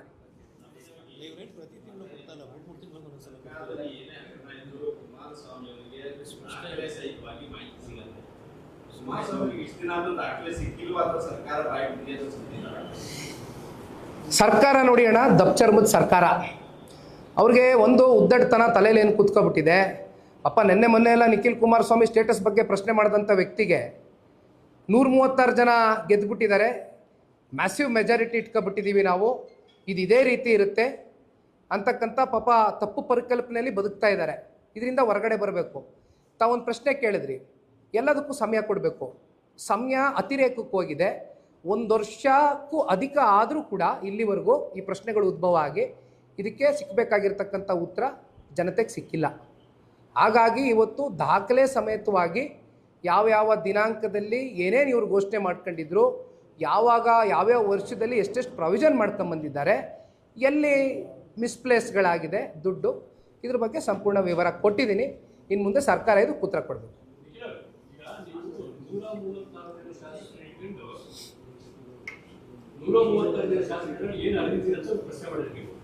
ಅದಕ್ಕೆ ಪ್ರತಿಕ್ರಿಯೆ ಬಹಳ ಸೂಕ್ಷ್ಮಪಟ್ಟಿದ್ದಾರೆ ಅವ್ರು ಏನ್ ಹೇಳ್ತಾರೆ, ಅವ್ರಿಗೆ ಸಾಂವಿಧಾನಿಕ ಹುದ್ದೆ ಇಲ್ಲ, ಜೊತೆಗೆ ಅವರು ಪಕ್ಷದ ಅಧ್ಯಕ್ಷರಾಗಿ ಆದ್ಮೇಲೆ ಉತ್ತರ ಕೊಡ್ತಾರೆ, ಇಲ್ಲ ನಮ್ಗೆ ಉತ್ತರ ಕೊಡ್ತಾರೆ. ಸರ್, ಒಂದು ಕೆಲಸ ಮಾಡೋಣ. ಜನತಾದಳ ಪಕ್ಷ ಏನು ಅರ್ದಿದ್ಯೋ ಅರ್ದಿಲ್ವೋ, ಒಂದು ಪ್ರಾದೇಶಿಕ ಪಕ್ಷ ಆಗಿ ಪಾಪ ಅವರೇ ಹೇಳಿದ್ರು 17, 18, 19 ಸ್ಥಾನಕ್ಕೆ ಬಂದಿದ್ದೀರಾ ಅಂತ. ಸರ್, ಈಗ ಹೊಸದಾಗೆ ಸೋಷಿಯಲ್ ಮೀಡಿಯಲ್ಲಿ ಒಂದು ದೊಡ್ಡ ಸಂಚಲನ ಸೃಷ್ಟಿಯಾಗಿದೆ, ತಾವು ನೋಡಿರ್ಬೇಕು. ಒಂದು 2-3 ದಿನದಿಂದ ಕಾಕ್ರೋಚ್ ಜನತಾ ಪಾರ್ಟಿ ಅಂತ ಅಲ್ವಾ. ಒಂದು ಕೆಲಸ ಮಾಡಲಿ, ಅವ್ರಿಗೆ ಹೊಸದಾಗೆ ಪಾರ್ಟಿ ಕಟ್ಟಿ ಅಂತಕ್ಕಂಥದ್ದನ್ನ ನಾನು ಅವ್ರ ಮೇಲೆ ಒತ್ತಡ ಹಾಕಕ್ಕೆ ಹೋಗಲ್ಲ. ಯಾಕೆಂದರೆ ಪಾರ್ಟಿ ಕಟ್ಟೋದು ಸುಲಭ ಅಲ್ಲ. ಅದು ಮಾನ್ಯ ಮುಖ್ಯಮಂತ್ರಿಗಳು ಕೇಳಿದ್ರು ಕೂಡ ಬಹುಶಃ ಅವರೇ ಉತ್ತರ ಕೊಡ್ತಾರೆ. ಅದಕ್ಕೆ ಪಾರ್ಟಿ ಕಟ್ಟಿ ಚುನಾವಣೆ ಟೈಮಲ್ಲಿ ಅದನ್ನು ಬಿಟ್ಟು ಹೋಗಿ ಇನ್ನೊಂದು ಪಾರ್ಟಿಗೆ ಜಾಯ್ನ್ ಆದಂಥದ್ದು ಮಾನ್ಯ ಮುಖ್ಯಮಂತ್ರಿಗಳು. ಪಾಪ ಅವ್ರ ಬಗ್ಗೆ ಈಗ ಚರ್ಚೆ ಬೇಡ. ಈಗ ಇಲ್ಲಿರ್ತಕ್ಕಂಥ ಪ್ರಶ್ನೆ ಒಂದೇ, ಕಾಕ್ರೋಚ್ ಪಾರ್ಟಿ ಅಂತ ಹುಟ್ಟಿದೆಯಲ್ಲ, ಸೋಷಿಯಲ್ ಮೀಡಿಯಾ ಇವತ್ತೇನು ಭಾಳ ಒಂದು ದೊಡ್ಡ ಮಟ್ಟದಲ್ಲಿ ಸಂಚಲನ ಸೃಷ್ಟಿಯಾಗಿದೆ. ಹೆಂಗಿದ್ರು INDA ಮಿತ್ರಕೂಟದಿಂದ ಆಚೆ ಬಂದಾಯಿತು, ಹೊರಗಡೆ ಬಂದಾಯಿತು, ಹೆಜ್ಜೆ ಇಟ್ಟಾಯಿತು. ಅಲ್ಲೆಲ್ಲೋ ತಮಿಳ್ನಾಡಿನಲ್ಲಿ DMK ಜೊತೆಗೆ ಕೈ ಜೋಡಿಸಿದ್ರಿಂದ ಹೆಂಗೋ ಒಂದು 5 ಸೀಟು ಗೆದ್ಕೊಂಡು ಗೌರವ ಉಳಿಸ್ಕೊಂಡ್ರು ಪಾಪ. ಈಗ ಕೊನೆಗೆ ಅವ್ರಿಗೂ ಚೂರಿ ಚುಚ್ಚಿ ಅಲ್ಲಿ TVK ಜೊತೆ ಸೇರ್ಕೊಂಡಾಯಿತು, ಅದರಿಂದ ಹೊರಗಡೆ ಹಾಕಾಯ್ತು ಅವ್ರನ್ನ. ಹೌದಲ್ವಾ? ಒಂದು ಕೆಲಸ ಮಾಡೋಣ, ಪ್ರಾದೇಶಿಕ ಪಕ್ಷ ಕಟ್ಟಿ ಅಂತ ಆ ಒತ್ತಡಕ್ಕೆ ನಾನು DCM ಅವ್ರನ್ನ ಸಿಕ್ಸೋದಿಲ್ಲ. ಕಾಕ್ರೋಚ್ ಪಾರ್ಟಿಗೆ ಅಧ್ಯಕ್ಷ ಆಗ್ಬಿಡ್ಲಿ.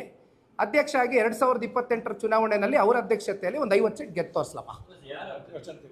ಯಾರು? DCM ಅವರು ಕಾಕ್ರೋಚ್ ಪಾರ್ಟಿಗೆ ಅಧ್ಯಕ್ಷ ಆಗಿ ಅಲ್ಲಾಗ್ಬಿಡ್ಲಿ ಸರ್. ನಮ್ಗೆ ಕೇಳಿದ್ರಲ್ಲ, ಪ್ರಾದೇಶಿಕ ಪಕ್ಷ 17 ಸೀಟು, 1 ಸೀಟು, 2 ಸೀಟು ಅಂತಾರಲ್ಲ. ಈಗ ಅವ್ರಿಗೆ ಯಾಕೆ ಒತ್ತಡ? ಒಂದು ಪ್ರಾದೇಶಿಕ ಪಕ್ಷ ಸಪ್ರೇಟಾಗಿ ಯಾಕೆ ಕಟ್ಟಿ ಅನ್ನೋದು ಒಂದು ಸಂಚಲನ ಸೃಷ್ಟಿಯಾಗಿದೆಯಲ್ಲ. ಯಾಕಿದು ಹೇಳ್ತಾ ಇದ್ದೀನಿ ಗೊತ್ತಾ? ನಿನ್ನೆ ಫ್ರೀಡಮ್ ಪಾರ್ಕಲ್ಲಿ ನಿಂತ್ಕೊಂಡು ಮಾನ್ಯ ಮುಖ್ಯಮಂತ್ರಿಗಳು I am ಕಾಕ್ರೋಚ್ ಅಂತ ಟಿ ಶರ್ಟ್ ಬಿಡುಗಡೆ ಮಾಡ್ತಾರೆ ಸರ್. I am ಕಾಕ್ರೋಚ್ ಅಂತ ಟಿ ಶರ್ಟ್ ಬಿಡುಗಡೆ ಮಾಡ್ತಾರೆ. ಸೊ ಎಂಥ ದುರಂತ ಅಂದರೆ ಕಾಂಗ್ರೆಸ್ ಪಕ್ಷದ್ದು ಸೋಷಿಯಲ್ ಮೀಡಿಯಲ್ಲಿ ಆಗಿರ್ತಕ್ಕಂಥ ಒಂದು ಸಂಚಲನ ಏನಿದೆ, ಅದು ಏನು ಎತ್ತ ಆಳ ಅಗ್ಲ ಡೀಪ್ ಅನಾಲಿಸಿಸ್ ಮಾಡ್ದಿರಾ ಹೋಗಿ ಆ ಟಿ ಶರ್ಟ್ ಇಟ್ಕೊಂಡು ನಿಂತ್ಕೋತಾರೆ ಅಂದರೆ, ಅಲ್ಲಿ INDA ಮಿತ್ರಕೂಟದಿಂದ ಹೊರಗಡೆ ಹಾಕಿದ್ಮೇಲೆ ಇನ್ನು ಯಾವ ಹೀನಾಮಾನದ ಸ್ಥಿತಿ ಕಾಂಗ್ರೆಸ್ನವ್ರು ಬಂದ್ಬಿಟ್ಟಿದ್ದಾರೆ ಅಂತ ಪಾಪ ನಾನು ನೋಡಿದ್ರೆ ಅವ್ರ ಪರವಾಗಿ ನನಗೆ ಆತಂಕ ಆಗ್ತದೆ.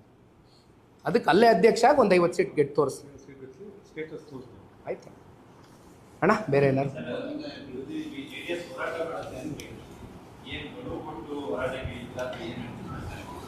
ಖಂಡಿತ ಗಡುವು ಕೊಟ್ಟು ಹೋರಾಟ ಮಾಡೇ ಮಾಡ್ತೀವಿ. ಇದು ರಾಜ್ಯಾದ್ಯಂತ ಎಲ್ಲ ಜಿಲ್ಲೆಗಳಲ್ಲೂ ಕೂಡ ಕರೆ ಕೊಡ್ತೀವಿ. ಇದು ಕೇವಲ ಬೆಂಗಳೂರು ನಗರಕ್ಕೆ ಸೀಮಿತವಾಗಿರ್ತಕ್ಕಂಥದ್ದಲ್ಲ. ಕರೆ ಕೊಡ್ತೀವಿ, ಒಂದು ಗಡುವು ಕೊಡ್ತೀವಿ. ನೀವು ಹೇಳ್ದಂಗೆ ಒಂದು ಟೈಮ್ ಲೈನ್ ಫಿಕ್ಸ್ ಮಾಡ್ತೀವಿ. ಈ ಟೈಮ್ ಲೈನ್ ಒಳಗಡೆ ಸರ್ಕಾರ ಉತ್ತರ ಕೊಡದೆ ಹೋದರೆ ಉಗ್ರವಾದಂಥ ಹೋರಾಟ, ಪ್ರತಿಭಟನೆಗಳು ಜನತಾದಳ ಪಕ್ಷ ಮಾಡೇ ಮಾಡುತ್ತೆ. ಅನುಮಾನ ಇದೆ.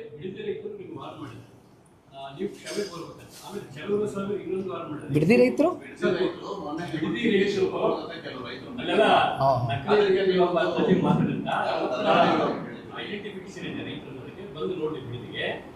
ಕ್ಷಮೆ ಕೋರ್ಬೇಕು ಅಂತ ನಿಮಗೆ ಒಂದು. ಎರಡನೇದು ಕುಮಾರಸ್ವಾಮಿ ಚಲುವರಸ್ವಾಮಿ ನಿನ್ನೆ ಒಂದು ಚಾಲೆಂಜ್ ಮಾಡಿದ್ದಾರೆ.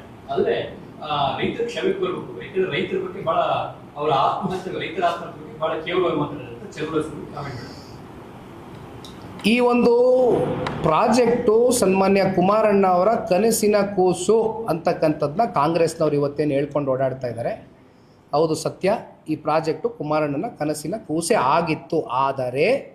ಆದರೆ ಕೃಷ್ಣಾ ಕಚೇರಿಯಲ್ಲಿ ಸನ್ಮಾನ್ಯ ಕುಮಾರಣ್ಣ ಅವರು ಮುಖ್ಯಮಂತ್ರಿಗಳಾಗಿದ್ದಾಗ ರೈತ ಮುಖಂಡರು, ರೈತ ಮಹಿಳೆಯ ಮುಖಂಡರುಗಳು ಭಾಳ ಜನ ಬಿಡದಿ ಭಾಗದಿಂದ ಕುಮಾರಣ್ಣ ಅವ್ರನ್ನ 3 ಬಾರಿ ಭೇಟಿ ಮಾಡಿದ್ದಾರೆ ಕೃಷ್ಣಾ ಕಚೇರಿಯಲ್ಲಿ. ಆ 3ನೇ ಸಭೆಯಲ್ಲಿ ಕೂತು ಕುಮಾರಣ್ಣ ಅವರು ಸೌಹಾರ್ದಿತವಾಗಿ ಭೇಟಿ ಮಾಡಿದಾಗ ಅಂತಿಮವಾಗಿ ಕುಮಾರಣ್ಣ ಅವರು ಒಂದು ವಿಚಾರ ನಿನ್ನೆ ಅಲ್ಲ ಹಲವಾರು ಬಾರಿ ಹೇಳಿದ್ದಾರೆ. ನಿನ್ನೆ ನಾನು ಯಾವುದೋ ಒಂದು ಮಾಧ್ಯಮದಲ್ಲಿ ಒಬ್ಬ ರೈತ ಮುಖಂಡರು ಇದ್ರ ಬಗ್ಗೆ, ನಮ್ಮ ಬೈರ್ಮಂಗಲ ಕೆಂಚಗಾರನಹಳ್ಳಿಯಲ್ಲಿ ಇವತ್ತು ರೈತರು ಹಲವಾರು ದಿನದಿಂದ ಏನು ಪ್ರತಿಭಟನೆ ಮಾಡ್ತಾ ಇದ್ದಾರೆ, ಅವರು ಕೂಡ ಅದನ್ನು ಅಕ್ನಾಲೆಡ್ಜ್ ಮಾಡ್ತಾರೆ. ಅವರೇನು ಹೇಳ್ತಾರೆ, 3ನೇ ಸಭೆಗೆ ನಾನು ಬಂದ್ವಿ, ಅಲ್ಲಿ ಒಂದು ರೈತ ಮಹಿಳೆ, ನೋಡಪ್ಪ ನಮ್ಮ ಭಾವನೆಗಳು ಅಡಗಿದೆ ಇಲ್ಲಿ ಮುಖ್ಯಮಂತ್ರಿಗಳೇ, ಜೊತೆಯಲ್ಲಿ ನಮಗೆ ಮುಂದೆ ಏನು ಮಾಡಬೇಕು ಅಂತಕ್ಕಂಥ ದಿಕ್ಕು ತೋರಿಸೋದಿಲ್ಲ. ದಯವಿಟ್ಟು ಅಕ್ವಿಸಿಷನ್ನ ಇಲ್ಲಿ ಕೈ ಬಿಡಿ, ಈ ಪ್ರಾಜೆಕ್ಟ್ನ ಕೈ ಬಿಡಿ ಅಂತ ಹೇಳಿದಂಥ ಸಂದರ್ಭದಲ್ಲಿ ಕುಮಾರಣ್ಣ ಅವರು ಸೌಜನ್ಯತೆ ಬೆಳೆಸ್ಕೊಂಡಿದ್ರು. ರೈತರು ಹೇಳ್ತಕ್ಕಂಥ ವಿಚಾರಗಳೇನಿತ್ತು ಅದನ್ನು ಸೂಕ್ಷ್ಮವಾಗಿ ಮಂದಟ್ಟು ಮಾಡ್ಕೊಂಡು ಕುಮಾರಣ್ಣ ಅವರು ಆ ವಿಚಾರಕ್ಕೆ ಸಂಬಂಧಪಟ್ಟಂತೆ ಆ ಪ್ರಾಜೆಕ್ಟ್ನ ಡ್ರಾಪ್ ಮಾಡ್ತಕ್ಕಂಥದ್ದಕ್ಕೆ ಕುಮಾರಣ್ಣ ಅವರು ತೀರ್ಮಾನ ಮಾಡ್ತಾರೆ. ಆದರೆ ಇಲ್ಲಿ ಇದೇ ಮಾನ್ಯ DCM ಅವ್ರು ಏನು ಹೇಳ್ತಾರೆ ನೋಡಿ ಸಾರ್, ಇಲ್ಲಿ HDK ಪ್ರತಿಷ್ಠೆ ಪ್ರಶ್ನೆ ಅಲ್ಲ, ಪ್ರತಿಷ್ಠೆಗೆ ಹೋಗೋದು ಬೇಡ, ಇಲ್ಲಿರ್ತಕ್ಕಂಥದ್ದು ರೈತರ ಬದುಕಿನ ಜೊತೆ ಚೆಲ್ಲಾಟ ಆಡ್ತಕ್ಕಂಥದ್ದು ಬೇಡ. 80% ರೈತರು ಒಪ್ಕೊಬಿಟ್ಟಿದ್ದಾರೆ ಅಂತ DCM ಅವ್ರು ಏನು ಹೇಳ್ತಾರೆ, ರೈತರೇ ಇಲ್ಲ ರೀ ಅಲ್ಲಿ, ಯಾರು ಇದ್ದಾರೆ, ಕೃಷಿನೇ ಮಾಡ್ತಾ ಇಲ್ಲ ಅಲ್ಲಿ, ಯಾವ ರೈತರು ಇದ್ದಾರೆ ಅಂತಕ್ಕಂಥದ್ದು ಕೇಳಿದ್ದು DCM ಅವರು. DCM ಉತ್ತರ ಕೊಡಬೇಕು ಅಲ್ಲಿ ಹೋಗ್ಬಿಟ್ಟು. ಬೈರ್ಮಂಗಲ, ಕೆಂಚಗಾರನಹಳ್ಳಿ, ಹೊಸೂರು, ಇನ್ನೊಂದು 8 ತಳ್ಳಿ ಭಾಗದಲ್ಲಿ ಏನು ರೈತರಿದ್ದಾರೆ, DCM ಅವರು ಏನಾದರೂ ಇವ್ರನ್ನ ಕನ್ಸಲ್ಟ್ ಮಾಡಿದಾರಾ? ಕನ್ಸಲ್ಟ್ ಅಕ್ವಿಸಿಷನ್ ಕೈ ಹಾಕಿದಾರಾ? ಅಧಿಕಾರಿಗಳೇನಾದ್ರು ಜಿಲ್ಲಾಡಳಿತ ಹೋಗಿ ಏನಾದರೂ ಹಳ್ಳಿಗಳಲ್ಲಿ ಸಭೆ ಮಾಡಿದಾರಾ ರೈತರ ಜೊತೆ? ಏನಪ್ಪ ಇದ್ರ ಮಾಡೋದ್ರಿಂದ ನಿಮ್ಗೆ ಒಪ್ಪಿಗೆ ಎಷ್ಟು ಜನ ಇದ್ದಾರೆ, ಎಷ್ಟು ಪರ್ಸೆಂಟೇಜ್ ಒಪ್ಕೋತೀರಿ, ಎಷ್ಟು ಜನ ಇದನ್ನು ವಿರೋಧಿಸ್ತೀರಿ ಅಂತ ಹೇಳಿದಾರಾ? ನಾನು ಮಾಡೇ ತಿರ್ತೀನಿ. ನನ್ನ ಪ್ರತಿಷ್ಠೆ ಪ್ರಶ್ನೆ, ರೈತರೇ ಇಲ್ಲ ಅಲ್ಲಿ, ಕೃಷಿ ಮಾಡ್ತಾ ಇರ್ತಕ್ಕಂಥವ್ರು ಯಾರೂ ಇಲ್ಲ. ಸರ್, ನಾನೊಂದು ಪ್ರಶ್ನೆ ಕೇಳ್ತೀನಿ. ಫಲವತ್ತಾದಂಥ ಜಮೀನು, ಫಲವತ್ತಾದಂಥ ಭೂಮಿ, ಒಂದು ವರ್ಷ ಇಡೀ ಮಳೆ ಆಗಲಿಲ್ಲ ಅಂದರೂ ಹಸಿರುವಾಗಿರ್ತದೆ. ಹಸಿರು ಕ್ರಾಂತಿ ಇರ್ತಕ್ಕಂಥ ಜಿಲ್ಲೆ ನಮ್ಮದು. ನಾನು ಚಿಕ್ಕ ವಯಸ್ಸಿಂದ ಹುಟ್ಟು ಬೆಳೆದಿರ್ತಕ್ಕಂಥ ಜಾಗ ಅದು. ನಾನು ಕಣ್ಣಾರೆ ನೋಡ್ಕೊಂಡು ಬಂದಿದ್ದೀನಿ. ನೀವು ಅಕ್ವಿಸಿಷನ್ ಮಾಡಬೇಕಾ? ಬಂಜರ್ ಭೂಮಿ ಸಿಗೋದಿಲ್ವೇ? ಕೃಷಿಗೆ ಯೋಗ್ಯ ಇಲ್ಲದೆ ಇರತಕ್ಕಂಥ ಭೂಮಿ ಹುಡ್ಕೋಕ್ಕಾಗೋದಿಲ್ವೇ? ಇದೇ ಬೇಕಾ ಜಮೀನು? ಆಯ್ತಪ್ಪ, KDBಯಿಂದ ನನಗಿರ್ತಕ್ಕಂಥ ಮಾಹಿತಿ ಪ್ರಕಾರ 1.5 ಲಕ್ಷಕ್ಕೂ ಹೆಚ್ಚು ಎಕರೆ ಅಕ್ವಿಸಿಷನ್ ಆಗಿದೆ. ಅಕ್ವಿಸಿಷನ್ ಆದ ನಂತರ ಅದರಲ್ಲಿ ಬಳಕೆ ಎಷ್ಟಾಗಿದೆ? ಕಮರ್ಷಿಯಲ್ ಪರ್ಪಸ್ಗೆ ಎಷ್ಟು ಯೂಸ್ ಮಾಡಿದ್ದೀರಿ? ಇಂಡಸ್ಟ್ರೀಸ್ನ ಎಷ್ಟು ತಗೊಂಬಂದಿದ್ದೀರಿ? ಎಷ್ಟು ಜನಕ್ಕೆ ಉದ್ಯೋಗ ಸೃಷ್ಟಿ ಮಾಡಿದ್ದೀರಿ? DCM ಹೇಳ್ತಾ ಇರ್ತಕ್ಕಂಥದ್ದೇನು? ಓಹೋ, ವಿಷನ್ ಅಂತೆ. ಅವ್ರ ವಿಷನ್ನು ಹಿಂಗೆ ಬಂದುಬಿಟ್ರೆ ಅಲ್ಲೆಲ್ಲ ಉದ್ಯೋಗ ಬಂದ್ಬಿಡುತ್ತಂತೆ. ರೀ, ನಾನೊಂದು ಮಾತು ಕೇಳ್ತೀನಿ ರೀ, ಒಂದು ಪ್ರಾದೇಶಿಕ ಪಕ್ಷದ ಒಬ್ಬ ಯುವ ಕಾರ್ಯಕರ್ತನಾಗಿ. ಒಂದು ಕೆಲಸ ಮಾಡಿರಿ, ಸರ್ಕಾರ ನಿಮ್ಮದೇ ಅಲ್ವಾ ಇರೋದು? 50% ಸ್ಥಳೀಯರಿಗೆ ಉದ್ಯೋಗ ಅವಕಾಶ ಕಡ್ಡಾಯವಾಗಿ ಕೊಡಲೇಬೇಕು ಅಂತಕ್ಕಂಥ ಒಂದು ಕಾನೂನು ತೊಗೊಂಬನ್ರಿ ಸರ್ಕಾರದ ಕಡೆಯಿಂದ. ಈಗಿರ್ತಕ್ಕಂಥ ಹಲವಾರು ಕಂಪ್ನಿಗಳಿದೆ, ಖಾಸಗಿ ಕಂಪ್ನಿಗಳು, ನಾನು ಹೆಸರು ಹೇಳಕ್ಕೆ ಹೋಗೋದಿಲ್ಲ. ಎಲ್ಲ ಸುತ್ತಮುತ್ತ ಇರೋವಂಥ ನಮ್ಮ ರಾಮನಗರ ಜಿಲ್ಲೆ ಹುಡುಗರುಗಳ ಪರಿಸ್ಥಿತಿ ಏನಾಗಿದೆ ಗೊತ್ತಾ? ದಿನ ಬೆಳಗ್ಗೆ ಇದ್ರೆ ಏನು ಹೇಳ್ತಾರೆ ಗೊತ್ತಾ? ಬಂದು ಅಣ್ಣ 1 ವರ್ಷಕ್ಕೆ ಲೀಸ್ ಬೇಸಿಸಿಗೆ ತಗೊಂಡಿದ್ರು, ಟೆಂಪ್ರವರಿ ಬೇಸಿಸು, ಈಗ ಕಿತ್ತಾಕ್ತೀನಿ ಅಂತಾರೆ, ಎದುರಿಸ್ತಾರೆ. ನಾವೇನು ತಪ್ಪು ಮಾಡಿಲ್ಲ, ದಯವಿಟ್ಟು ಪರ್ಮನೆಂಟ್ ಮಾಡಿಸ್ಕೊಡಿ ಅಂತ ಬರ್ತಾರಲ್ಲ. ಇಷ್ಟೆಲ್ಲ ಮಾತಾಡೋ DCM ಪರ್ಮನೆಂಟ್ ಮಾಡಿಸ್ಕೊಡಕ್ಕೆ ಕೇಳ್ರಿ. 50% ಸ್ಥಳೀಯರಿಗೆ ಉದ್ಯೋಗ ಕೊಡಲೇಬೇಕು ಅಂತಕ್ಕಂಥ ಕಡ್ಡಾಯ ಒಂದು ಕಾನೂನು ತಗೊಬರಕ್ಕೆ ಕೇಳ್ರಿ. ಸರ್ಕಾರ 136 ಅಲ್ರಿ. ನಮ್ಮ ಥರ ಸಮ್ಮಿಶ್ರ ಸರ್ಕಾರದ ಒತ್ತಡಗಳಿತ್ತ ಪಾಪ ಮುಖ್ಯಮಂತ್ರಿಗಳಿಗೆ, ಉಪಮುಖ್ಯಮಂತ್ರಿಗಳಿಗೆ. ಏನು ಮಾತಾಡ್ತಾರೆ? ಸೌಜನ್ಯತೆ ಇದೆಯಾ ಅವ್ರಿಗೆ? ರೈತರ ಜೊತೆ ಕೂತ್ಕೊಂಡು ಒಂದು ಸಭೆ ಮಾಡಿದಾರಾ? ಯಾವ ಸಭೆ ಅದು? ಮೊನ್ನೆ ಮಾಡಿದ ಸಭೆ. ಅಣ್ಣ, ಒಂದು ಕೆಲಸ ಮಾಡೋಣ. ಉಪಮುಖ್ಯಮಂತ್ರಿಗಳಿಗೆ ಏನಾದರೂ ಸಮಯ ಇದ್ದರೆ, ಉಪಮುಖ್ಯಮಂತ್ರಿಗಳಿಗೆ ಏನಾದರೂ ನಿಜವಾದಂಥ ಕಾಳಜಿ ನಮ್ಮ ರೈತರ ಪರವಾಗಿದ್ದರೆ ದಯವಿಟ್ಟು ಹಳ್ಳಿಗಳಿಗೆ ಒಂದು ಸಲ ಬರಲಿ. ನಿಖಿಲ್ ಕುಮಾರಸ್ವಾಮಿ ಟೈಮ್ ಕೊಡ್ತಾನೆ. ಕಾಮನ್ ಮ್ಯಾನ್ ಆಗಿ ನನಗೆ ಆ ಹುದ್ದೆ ಬೇಕಾಗಿಲ್ಲ. ಕಾಮನ್ ಮ್ಯಾನ್ ಆಗಿ, ಒಬ್ಬ ಕನ್ನಡಿಗನಾಗಿ, ಆ ಜಿಲ್ಲೆಯ ಒಬ್ಬ ಮಗನಾಗಿ ಹುಟ್ಟಿಲ್ಲ ನಾನಲ್ಲಿ. ಆದರೆ ಭಾವನೆಗಳಿದೆ ರಾಮನಗರ ಜಿಲ್ಲೆ ಜನತೆ ಜೊತೆ. ನಾ ಬರ್ತೀನಿ. ಟೈಮ್ ಫಿಕ್ಸ್ ಮಾಡ್ತಾರ DCM ಅವರು? ಬರ್ತಾರ? ಸೌಹಾರ್ದಯುತವಾಗಿ ರೈತರನ್ನೆಲ್ಲ ಹಳ್ಳಿಗಳಿಗೆ ಹೋಗೋಣ, ಭೇಟಿ ಮಾಡೋಣ, ಕೇಳೋಣ, ಅವ್ರ ಕನ್ಸೆಂಟ್ ಅಕ್ವಿಸಿಷನ್ ತಗೊಳ್ಳೋಣ. ಬರ್ತಾರ? ನಾನು ರೆಡಿ ಇದ್ದೀನಿ. ಇನ್ನೇನು ಮಾತಾಡ್ತೀನಿ ಸರ್? ಒಂದು ನಿಮಿಷ ಹೇಳ್ತೀನಿ ಕೇಳಿ ಸರ್. ಕುಮಾರಸ್ವಾಮಿ ಅವ್ರಿಗೆ ಚಾಲೆಂಜ್ ಮಾಡೋದಿರಲಿ, ರೈತರಿಗೆ ಉತ್ತರ ಕೊಡಬೇಕು. ಸಮಸ್ಯೆ ಉದ್ಭವ ಆಗಿರೋದಿರಲಿ. ಕುಮಾರಸ್ವಾಮಿ ಅವ್ರು ಯಾಕೆ ಚರ್ಚೆ ಮಾಡ್ತಾ ಇದ್ದಾರೆ? ರೈತರ ಪರವಾಗಿ ಚರ್ಚೆ ಮಾಡ್ತಾ ಇದ್ದಾರೆ. ನಾನು ಹೇಳ್ತಾ ಇರೋದೇನು, ನಡೀರಿ ರೈತರ ಸಂಕಷ್ಟ ಕೇಳೋಣ, ಆಲ್ಸೋಣ. ಏನು ಪ್ರಪಂಚ ಮುಳುಗೋಗಲ್ಲ. DCM ಕುರ್ಚಿ ಇನ್ನೂ 2 ವರ್ಷ ಇರ್ತದೆ.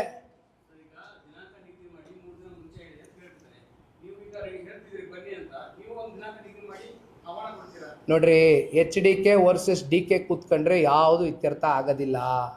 ಇಲ್ಲಿ ಇರ್ತಕ್ಕಂಥದ್ದು ರೈತರ ಜೊತೆ ಸಂವಾದ ಆಗಬೇಕು, ಚರ್ಚೆ ಆಗಬೇಕು, ಅವರ ಅಭಿಪ್ರಾಯಗಳು ಸಂಗ್ರಹಣೆ ಮಾಡಬೇಕು. ಅದಾಗಿಲ್ಲ. ಅದೇ ರೈತರು ಆಕ್ರೋಶಭರಿತವಾಗಿ ಹಲವಾರು ಯೂಟ್ಯೂಬ್ ಚಾನಲ್ಗಳಲ್ಲಿ ಹೋಗ್ತಾವ್ರೆ, ನೋಡ್ತಾ ಇದ್ದೀನಿ. ಏನೇನು ಮಾತಾಡ್ತಾವ್ರೆ ರೈತರು ನೋಡಿದ್ದೀನಿ. ನಿಮ್ಮ ಮಾಧ್ಯಮನೇ ಎಷ್ಟೋ ಮಾಧ್ಯಮಗಳು ಹೋಗಿ ಪ್ರಶ್ನೆ ಕೇಳಿದಿರಿ. ಏನು ಹೇಳ್ತಾ ಇದ್ದಾರೆ ಅವರೆಲ್ಲ? ನಮ್ಮ ಭಾವನೆಗಳಿದೆ ಇಲ್ಲಿ. ನಮ್ಮ ತಾತ ಅಜ್ಜಿ ಅಜ್ಜನ ಇಲ್ಲಿ ಮಣ್ಣು ಮಾಡಿದ್ದೀವಿ. ಕೊನೆಗೆ 10 ಗುಂಟೆನೋ 15 ಗುಂಟೆನೋ 20 ಗುಂಟೆನೋ, ಉದಾಹರಣೆಗೆ ಗುಂಟೆ ಲೆಕ್ಕದಲ್ಲಿ ಮಾತಾಡೋದಾದರೆ, ಎಕರೆಗೆ ಅದೆಷ್ಟು ಅಕ್ವಿಸಿಷನ್ಗೆ 2 ಕೋಟಿ ರೂಪಾಯಿ ಪರಿಹಾರ ಕೊಡ್ತೀವಿ ಅಂತ ಹೇಳಿದಾರಲ್ಲ. ಏನು ಸರ್? ಎಷ್ಟು ಅಣ್ಣ? ಎಷ್ಟು? What ever the XYZ amount. ಅವತ್ತು ಕುಮಾರಣ್ಣವರು ಒಂದು ಅಮೌಂಟ್ ಹೇಳಿದರು, ಪರಿಹಾರ ಕೊಡ್ತೀನಿ ಅಂತ. ಅವತ್ತಿನ ಲೆಕ್ಕಾಚಾರಕ್ಕೆ ಅದಾದ ಮೇಲೆ ಮೊದಲನೇ ಬಾರಿ ರಾಜ್ಯದಲ್ಲಿ ಸಿದ್ದರಾಮಣ್ಣ ಅವ್ರ ಸರ್ಕಾರ 13-18 ಮಧ್ಯೆ ಬಂದಾಗ ಇದೇ ಈಗಲ್ಟನ್ ಇಶ್ಯೂ ಕುಮಾರಣ್ಣ ಅವರು 16 ಬಾರಿ ಹೇಳಿದ್ದಾರೆ. ಅವ್ರನ್ನ ಟಾರ್ಗೆಟ್ ಮಾಡ್ಕೊಂಡು ಕ್ಯಾಬಿನೆಟಲ್ಲಿ ನೀವೇ ತಾನೇ ಹೊರಡಿಸಿದ್ದು.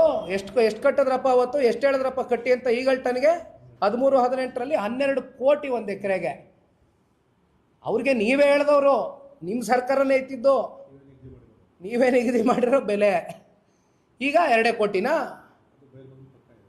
ಈಗ 2 ಕೋಟಿನಾ? ಅವತ್ತು 2006ರಲ್ಲಿ, 2013ರಲ್ಲಿ, 2026ರಲ್ಲಿ ಎಲ್ಲಿಗೆ ಬಂದು ನಿಂತಿದ್ದೀವಿ? ಎಷ್ಟಾಗಿರ್ಬೇಕು ಬೆಲೆ? ಅಷ್ಟೇನಾ ಹಂಗಾರೆ ಬೆಲೆ ಕಟ್ಟೋದು? ಆಯಿತು, 10 ಗುಂಟೆ 15 ಗುಂಟೆ 20 ಗುಂಟೆ ಇಟ್ಕೊಂಡಿರ್ತಕ್ಕಂಥವ್ರು ಯಾರು ಸ್ವಾಮಿ? ಸಣ್ಣ ರೈತರು ಕಣ್ರಿ. ಹೈನುಗಾರಿಕೆ ಮಾಡ್ಕೊಂಡು, ಹಸ ಸಾಕೊಂಡು, ಕರ ಸಾಕೊಂಡು, ಮೇಕೆ ಸಾಕೊಂಡು ಹೆಂಗೋ ಕನಿಷ್ಠ ಪಕ್ಷ ಗೌರವಿತವಾಗಾದರೂ ಬದುಕ್ತಾವ್ರೆ. ಬಿಟ್ಬಿಡಿ ಬದುಕಕ್ಕೆ. 10 ಗುಂಟೆ 15 ಗುಂಟೆ 20 ಗುಂಟೆಗೆ ನೀವು ಕೊಡ್ತಕ್ಕಂಥ ಜುಜುಬಿ ದುಡ್ಡಲ್ಲಿ ಅವ್ರು ಏನಾದ್ರು ಬೆಂಗಳೂರು ಹೊರವಲಯದಲ್ಲಿ ಎಷ್ಟು ದಿನ ಬಂದು ಬದುಕ್ಬೋದು? ಎಲ್ಲಿಗೆ ಹೋಯ್ತಾರೆ? ಅವ್ರನ್ನ ಎಲ್ಲಿ ಎತ್ತಂಗಡಿ ಮಾಡ್ತೀರಿ? ಇದೇ ನೋಡ್ರಿ, ಇದೇ ಇಂಡಸ್ಟ್ರಿಯಲ್ ಟೌನ್ಶಿಪ್ ನೀವು ಮಾಡಬೇಕು ಅಂದರೆ ನಾನು ಒಂದು ಸಲಹೆ ಕೊಡ್ತೀನಿ ರೀ. ಕಲ್ಯಾಣ ಕರ್ನಾಟಕ, ಕಿತ್ತೂರು ಕರ್ನಾಟಕ, ಮಧ್ಯ ಕರ್ನಾಟಕದಲ್ಲಿ ಗೂಳೆ ಹೋಗ್ತಕ್ಕಂಥವ್ರನ್ನ, ವಲಸೆ ಬರ್ತಕ್ಕಂಥವ್ರನ್ನ ದಯವಿಟ್ಟು ತಡೆಗಟ್ರಿ. ಯಾಕಪ್ಪ ಅಲ್ಲಿ ಬಂಜರ್ ಭೂಮಿಗಳಿಲ್ವಾ? ಅಲ್ಲೆಲ್ಲ ಫಲವತ್ತಾದಂಥ ಜಮೀನು ಕೈ ಹಾಕ್ಬೇಡ್ರಿ. ಮತ್ತೆ ನಾನು ಹೇಳ್ತಾ ಇದ್ದೀನಿ, ರೈತರಿಗೆ ನೋವು ಕೊಡಬೇಡ್ರಿ, ರೈತರಿಗೆ ಗೌರವಿತವಾಗಿ ಬದುಕಕ್ಕೆ ಬಿಡ್ರಿ. ಫೈಂಡ್ ಔಟ್ ಮಾಡಿರಿ, ಬಂಜರ್ ಭೂಮಿಗಳ ಕೈ ಹಾಕ್ರಿ, ಕೊಡ್ರಿ. ಕಲ್ಯಾಣ ಕರ್ನಾಟಕದಲ್ಲಿ ಇಂಡಸ್ಟ್ರಿ ತಗೊಂಬರ್ರಿ, ಉದ್ಯೋಗ ಸೃಷ್ಟಿ ಮಾಡಿರಿ. ಯಾಕ್ರಿ ಅವ್ರ ಪಾಪ ಇಲ್ಲಿಗೆ ಬರಬೇಕು? ಯಾಕ್ರಿ ಗುಳೆ ಹೋಗ್ಬೇಕು ಅವರು? ಯಾಕ್ರಿ ವಲಸೆ ಹೋಗ್ಬೇಕು ಅವರು? ಏನು ಬರೀ ಇಲ್ಲೇನಾ? ರಾಮನಗರ ಜಿಲ್ಲೆ ಹೆಸರು ಚೇಂಜ್ ಮಾಡಿಬಿಟ್ಟೆ, ಪ್ರತಿಷ್ಠೆ ನಾನು ಮಾಡೇ ತೀರ್ತೀನಿ, ಪ್ರತಿಷ್ಠೆ GBIT ಸೋಕಾಲ್ಡ್. ಇರಲಿ, ಬನ್ನಿ ಅಣ್ಣ. ಥ್ಯಾಂಕ್ ಯು ಅಣ್ಣ. ಅಲ್ಲಿ ರೈತರು ತೀರ್ಮಾನ ಮಾಡಬೇಕಲ್ಲ. ಇಲ್ಲಿ 40 ಜನ ಕರ್ಸಿ ಮಾತಾಡೋದು ಬೇಡ, ಅಲ್ಲಿ ಹಳ್ಳಿಗಳಿಗೆ ಹೋಗೋಣ ನಡೀರಿ, ಮಾತಾಡೋದ್ನಲ್ಲ. Thank you.